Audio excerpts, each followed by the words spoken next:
Time 8:10. It's the morning update for Wednesday. Paul Lindman and Scott Lind. We've been following the construction of a $12 billion plant being built on Hanford, the nuclear site in Washington State, to convert highly radioactive gas into a stable glass form for permanent disposal. Now comes a federal audit this week, not kind to the Department of Energy or to the contractor. Joining us again this morning, Jerry Paulette. He's Executive Director of Heart of America Northwest. Jerry, what exactly was in this report that's of concern?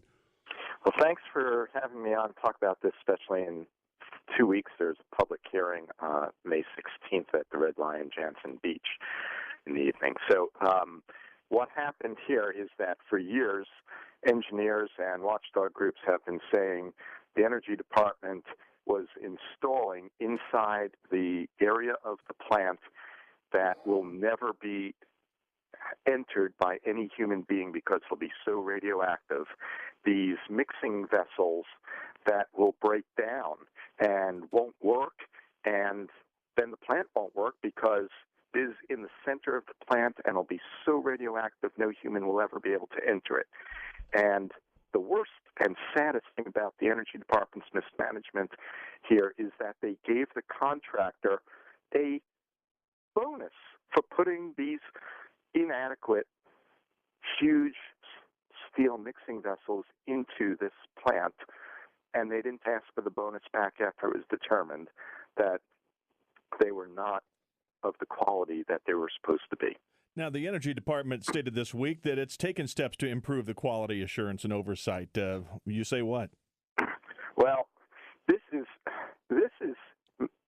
something that's been going on for years, and they installed this stuff, more than 5 years ago. And now we're still battling with them because they insist on continuing to build the portion of the plant that they haven't yet tested if the chemical processing will work. You don't build something that's more complex than your home without an architectural plan and knowing if the piping will go in the right place. That's what we're doing with the most complex nuclear chemical manufacturing facility ever built in the world. And it's stupid. If you had your way, what would happen right now to bring the needed protection? Well, first and foremost, we have over 1 million gallons of deadly liquid high-level nuclear waste that is leaked from old single-shell tanks at Hanford. And betting the farm on this one plant getting that waste out of the tanks on time is the wrong thing to do. We need to start moving aggressively to get more of the waste out of the tanks into new storage tanks and having some other treatment systems put in place for small portions of the waste while we get this plant's engineering done right and we have an independent oversight of the safety and health for the plant.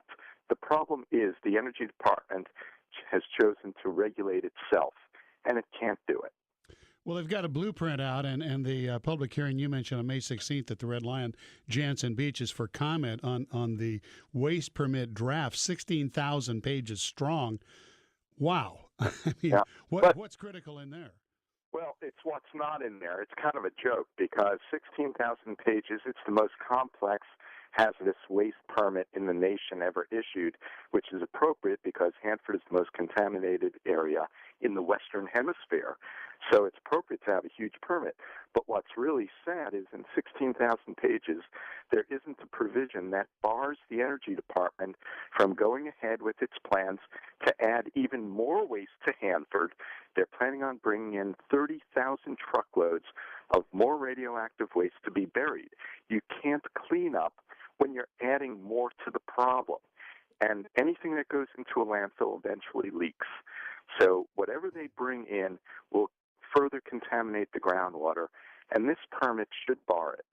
Jerry, we need to leave it there for now. I'm sorry to cut you off. Jerry Paulette, Executive Director, Heart of America Northwest. We'll talk again, and thanks much. Thank you so much.